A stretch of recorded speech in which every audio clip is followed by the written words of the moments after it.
मो माटी मो देश प्रधानमंत्री आह्वान क्रमे अभियान आरंभ। आज सुंदरगढ़ जिलार रायबगा थाना अधीनस्थ आमको सिमको शहीद स्मृति पीठरू मो माटी मो देश अभियान रे शहीद होइथिबा शहीदंकर माटी को नहीं प्रधानमंत्री आह्वान क्रमे सुंदरगढ़ सांसद श्री जुएल उराम सहित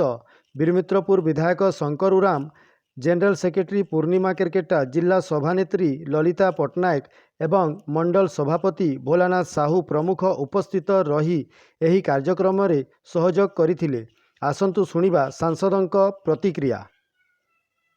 माटी मो देश ये प्रधानमंत्री आह्वान क्रमे देश भर चली एटा एथिपाई करा होछि जे 75 वर्ष पूर्ति अवसर रे कंप्लीट हेबारे अमृत बाटिका तैयारी होबो एवं से अमृत बाटिका रे अमृत कलश रे संगृहित माटी जेकि सेठी पड़िबो आपनकर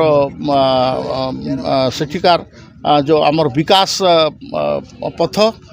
माने कर्तव्य पथ सॉरी विकास पथ कहूँ कर्तव्य पथ राजपथ रु जोटा कर्तव्य पथ होइछि सेथिरे पड़िबो एवं सबु देशर माटी जीवो गछ भी जीवो आ मु सेथिपाई बोलिकरी आज